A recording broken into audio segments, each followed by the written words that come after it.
Hello friends, this is Ralph and it feels so good to play synthesizers again. In today's video I'm telling you why lately it has been so quiet here on my YouTube channel, which is also the reason why I was not able to attend Superbooth this year, so stay tuned. I guess this video is more interesting to my regular viewers, but nevertheless, please indulge me.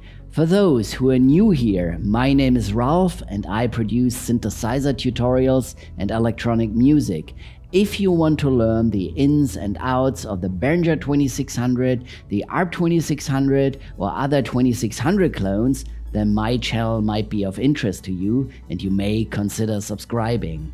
Okay, I want to start in the 1980s when I was a teenager. I had two great hobbies during that time, and actually, I'm still passionate about them until this very day. My first hobby was music and synthesizers.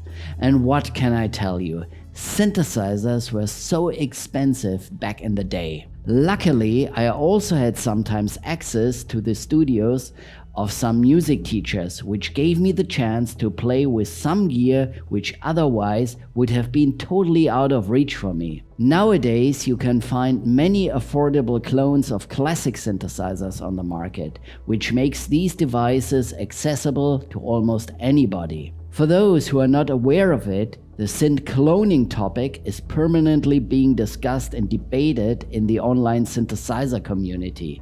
But I don't want to go down into this rabbit hole now. My other great passion was freestyle skiing. Skiing in general is a very cost-intensive hobby.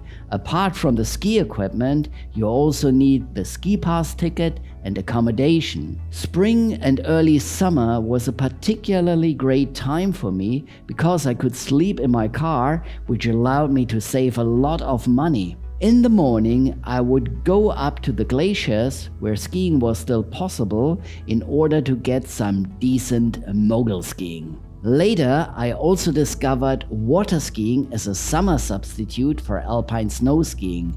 Not a very cheap hobby either, but on a cableway, water skiing and wakeboarding is more affordable. Anyway, in order to fund my sport activities, I had to sell some of my synthesizers. For instance, my Roland System 100M became a casualty of my skiing activities. So by now you may ask yourself, what on earth has skiing to do with not uploading any videos and not going to Superbooth?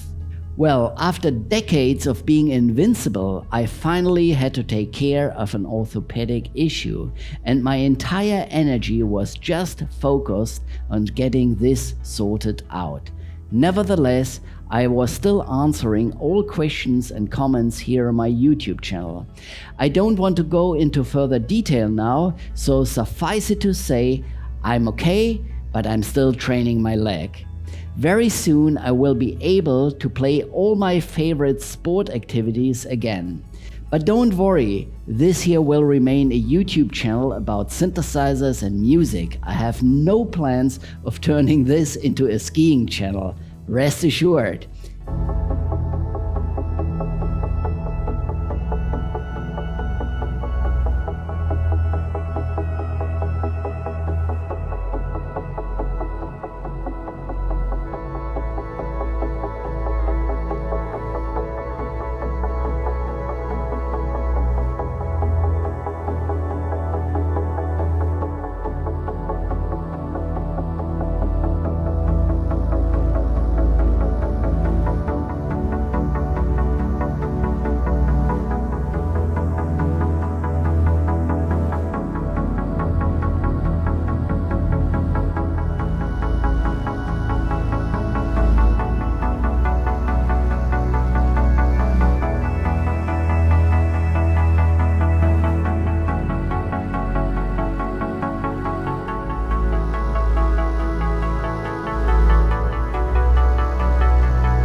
I was following Superbooth 24 closely over the internet, and here are my 3 top choices of new gear which was released during Superbooth 24.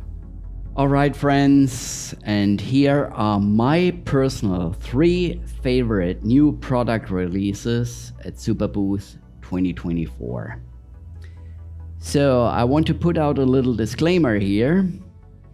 I'm only mentioning the features which I personally like most and which have impressed me immediately. I'm not going through all the product specifications. If you want to learn more about the respective products, then I encourage you to visit the product website and go through all the details there. Just Google it, you'll find it in no time. Since I was not at Superbooth 2024 personally, I was not able to shoot any videos or photographs. Therefore, I'm not showing any product shots here, because usually I like to use my own stuff, videos and photographs that I have created and shot by myself. For this reason, I'm just going with text here.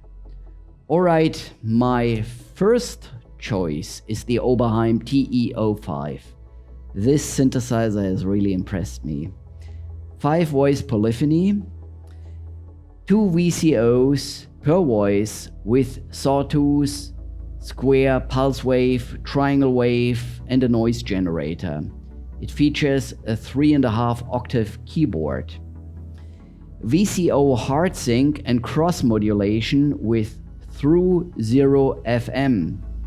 With FM synthesis, you can create these ethereal bell-like sounds, and with through 0 FM, these sounds will stay in tune. That means you can play them chromatically in a more musical way. It also has an onboard multi-effect unit with stereo delay, bucket brigade delay, tape delay, chorus, flanger, phase shifter, ring modulator emulations, and vintage rotating speaker sounds. And that's what I like most, because with these rotating speaker sounds you can create these space organ vibes. I personally like that very much. Gives me something, this krautrock Tangerine Dream vibe. Alright, now the second choice is the Mantis from PWM. It's a duophonic hybrid digital analog synthesizer with a massive sound. Duophonic with 2 analog signal paths, 2 analog filters, 1 filter per signal pass, low pass, band pass, and high pass in 12 dB and 24 dB, 2 oscillators plus sub-oscillator per voice, sine wave, triangle, sawtooth, pulse wave, and wavetable. It has a 3-octave keyboard with full-size semi-weighted velocity-sensitive keys. A multifunction joystick. My first synthesizer ever, the Chord Delta, also had a joystick, and ever since I prefer joysticks on synthesizers. Just my personal feeling and opinion. Okay, then moreover, it also has an onboard effect unit with reverb and chorus, and also an extensive arpeggiator.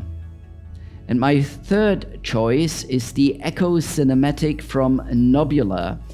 It's an EQ, delay and reverb unit in Eurorec format, which allows you to come up with some really spacey grooves and sounds. Nobula is a UK-based company which produces Eurorec modules. At the previous Superbooth, I was already very impressed by their Polycinematic module. Go to their website and check out all their other products. It's really great stuff. Okay friends, thanks a lot for watching. I hope to see you again in my next video. Until then, take care, stay safe, peace.